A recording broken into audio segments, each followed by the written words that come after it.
नमस्कार मित्रांनो, माझ्या नवीन व्हिडिओमध्ये तुमचं सगळ्यांचं मनापासून खूप खूप स्वागत. मी आलो आहे गुहागरला माझ्या गावी आणि आता मी चाललो आहे नदीवरती. आता नदीवरती जाण्याचं एकच कारण आहे, तिथे मंदिर आहे. त्या मंदिरात मी चाललो आहे आणि आता दुपारचे 12 वाजलेत आणि मी एकटाच चाललो आहे. रस्ता आहे की नाही मला माहिती नाही आहे, पण तरीही मी रस्ता काढत काढत खाली जाणार आहे. त्यामुळे हा व्हिडिओ शेवटपर्यंत तुम्ही बघा. आणि नदी कोकणातली आहे, सुंदर नदी आहे, त्यामुळे हा व्हिडिओ तुम्ही शेवटपर्यंत बघा. ही पायवाट आहे आणि ह्या पायवाटीनेच मी चाललो आहे. खाली माहिती नाही मला कशी असेल, पण इथून तरी आहे बऱ्यापैकी.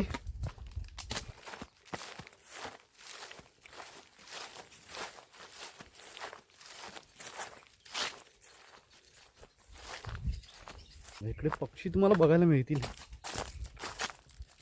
कारण पूर्ण जंगलच आहे.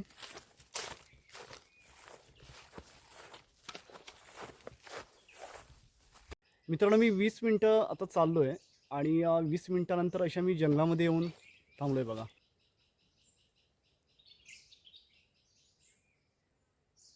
पक्ष्यांचे आवाज येतात, एवढी शांत जागा आहे. मित्रांनो, ह्या जागेवर आल्यानंतर लहानपणीची आठवण येते. इथे आम्ही गुरं चारायला यायचो आणि हा जो परिसर आहे इकडे सगळ्यांची गुरं असायची. आणि इथे हरडीची झाडं आहेत, ऐण्याची झाडं आहेत, किंजळ आहे. अशी ही झाडं आणि हीच झाडं जास्तीत जास्त पहिल्यांदा घरासाठी वापरली जायची.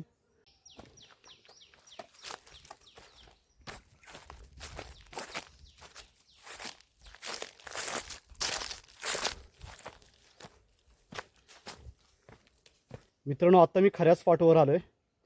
ही पूर्ण घसरंड आहे इथून खाली जायला आणि खूप दगड वगैरे आहेत आणि पूर्ण जंगल आहे. ह्या जंगलातून जायचं आहे, पण थोडंसं अवघड वाटतंय. झाड आहे, ही जुनी झाडं आहेत सगळी. बाई आंब्याची वगैरे झाडं आहेत, फणसाची झाडं आहेत. पूर्ण तुम्हाला जंगलच जंगल दिसेल खाली.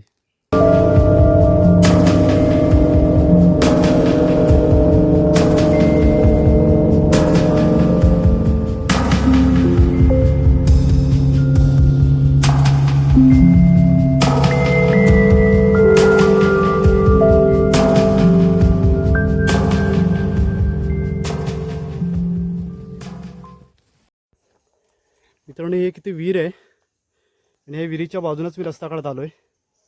बघा, हे असे लाकडं पडली आहेत मध्ये वाटेवरती आणि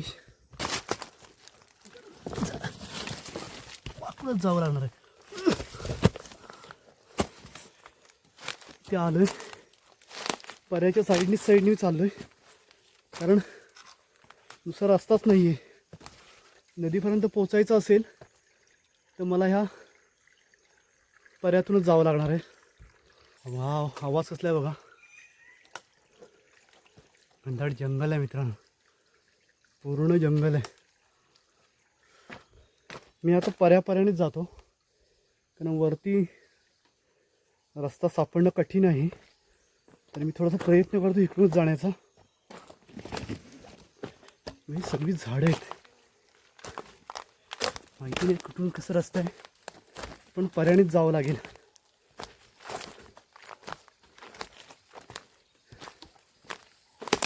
नदीपर्यंत पोचायचं असेल तर मला झाडाझुडपातूनच जावं लागणार आहे. तसं आपण मित्रांनो ह्या पर्याच्या बाजूनेच मला जावं लागेल, कारण तो एकच सोर्स आहे मला की मी नदीपर्यंत पोहोचू शकतो, कारण पूर्ण जंगल आहे मित्रांनो. आता दुपारची जवळजवळ 12:30 झालेत आणि बघा ऊन पण तुम्हाला दिसणार नाही. ते एवढं घनदाट असं जंगल आहे. पूर्ण जुनी झाड आहेत, खोड बघितलं तुम्हाला लगेच कळेल. इथून चाललोय मी तिथपर्यंत. काटे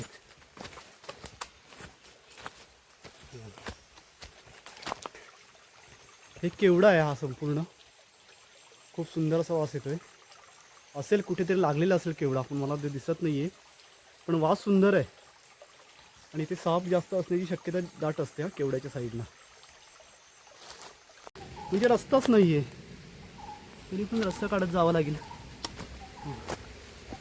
फायनली जवळपास मी आलो आहे, कारण मला आठवतं आहे हे फणसाचं झाड आहे, हे अजूनही आहे आणि याचे फणस पण खाल्लेले आहेत आम्ही चोरून. केवढं झाड झालं आहे बघा ते. तुला कोणता पक्षी आहे मला सांगा मित्रांनो.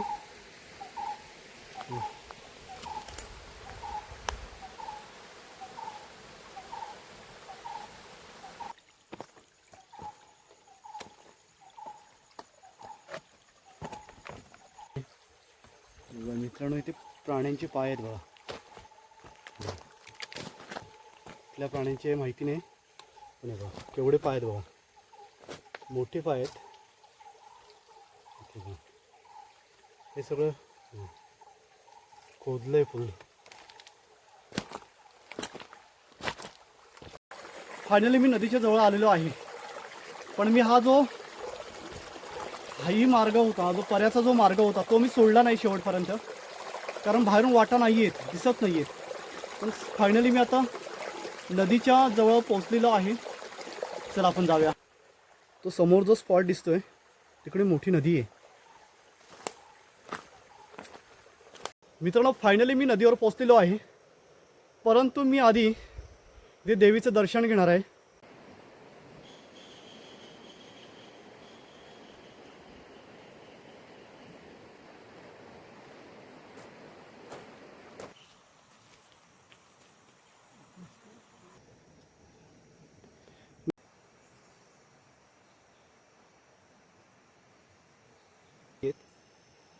रस्ते नाही आहेत. ज्यावेळी गुरं होती त्यामुळे रस्ते साफ होते, कारण इथेच नदीच्या वेळी आम्ही गुरांना इथे ह्या डोहामध्ये धुण्यासाठी घेऊन येत होतो. पण मित्रांनो जर इथे येणार असाल तर इथल्या गावातील एक माणूस कोणतरी आपल्याबरोबर असणं गरजेचं आहे. कारण मी आता आलो ना, मला 1 तास लागला, कारण रस्ताच सापडत नव्हता.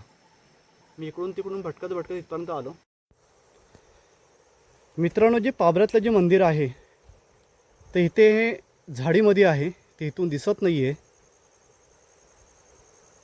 इथून सरळ आपल्याला वर जावं लागेल.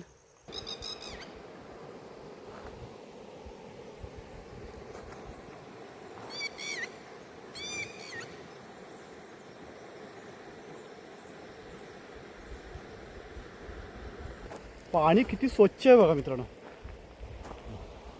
निळशार असं पाणी आहे.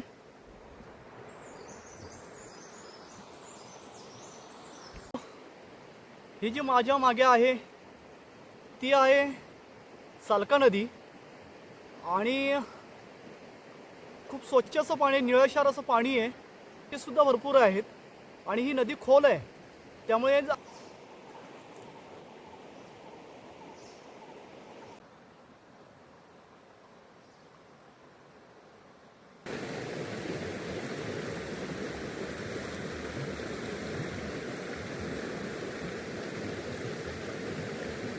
मित्रांनो माझ्या मागे जी आहे ती गोलका नदी आहे. ती खाली तिचा प्रवाह आहे, शीर, कोथरूड आणि पाबरे. आणि ही नदी वाहत ही जाऊन शास्त्री नदीला मिळते. आता ही शास्त्री नदीचा उगम कुठे आहे ते जयगडच्या खाडीजवळ आहे. हिचा प्रवाह आहे राई भातगाव, म्हणजे ती जी संगमेश्वर कसबावरून जी नदी येते तीच नदी पुढे जयगडला जाऊन मिळते, असा हिचा प्रवाह आहे. आणि इथून 10 मिनिटावरती कोथरूड, शीर आणि पाबरे अशा 3 नदीचा एक संगम पाहायला मिळतो. तोही मी तुम्हाला भविष्यात दाखवेन.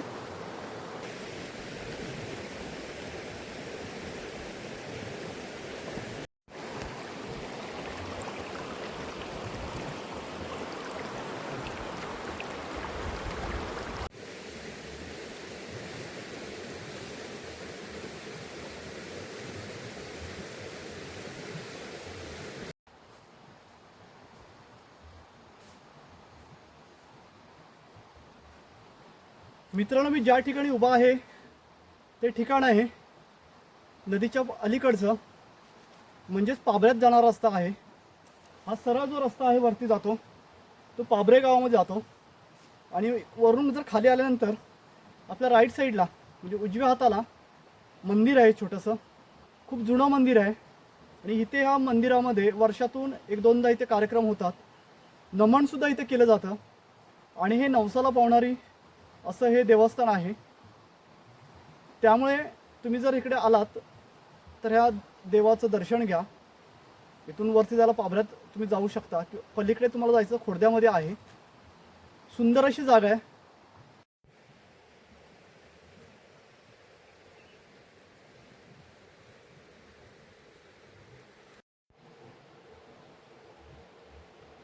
हे असं मंदिर आहे. तुम्ही जर या मंदिरातील भालं बघितले तर खूप जुनी लाकडं आहेत. बघा, जुनी लाकडं आहेत मित्रांनो. आणि हे पाभरे गावामध्ये मंदिर येतं.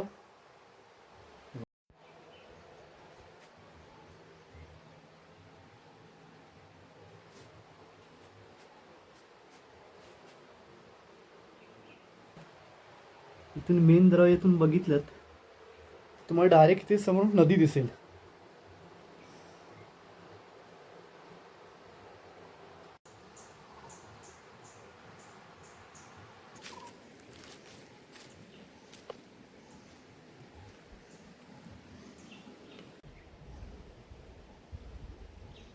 तर खाली मासे आहेत. खूप मोठे मोठे मासे आहेत. केवढे मासे आहेत बघा. जर शांत राहिलं नाही ते तुम्हाला मासे बघायला मिळतील.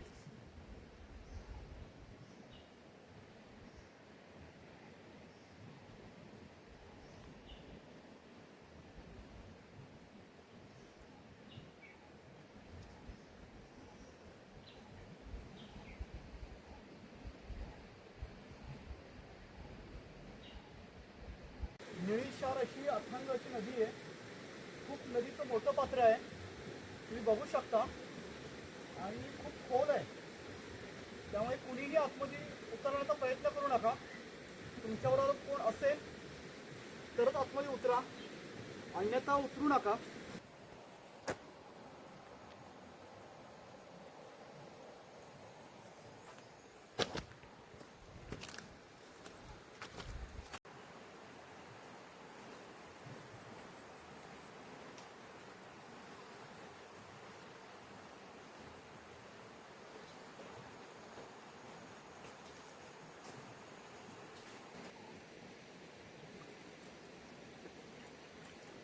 खूप थंड पाणी आहे.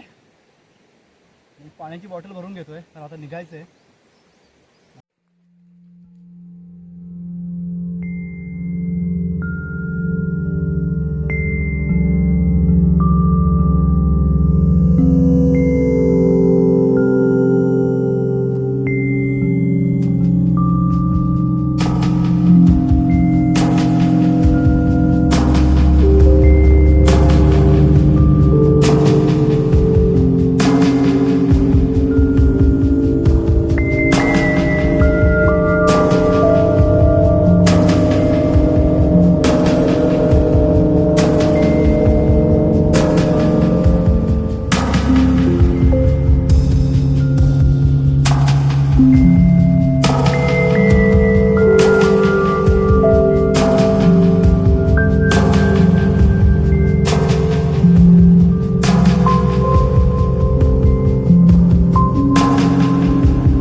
फायनली मी वरती पोहोचलो आहे.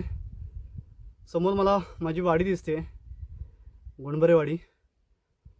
मी 12 वाजता गेलो होतो, आता 4 वाजलेत. सुखरूप गेलो, सुखरूप आलो. कारण कसं असतं, जंगलातून जायचं म्हटल्यानंतर ना आता पायवाटा राहिल्या नाही आहेत. त्यामुळे जंगली प्राण्यांची खूप भीती वाटत होती.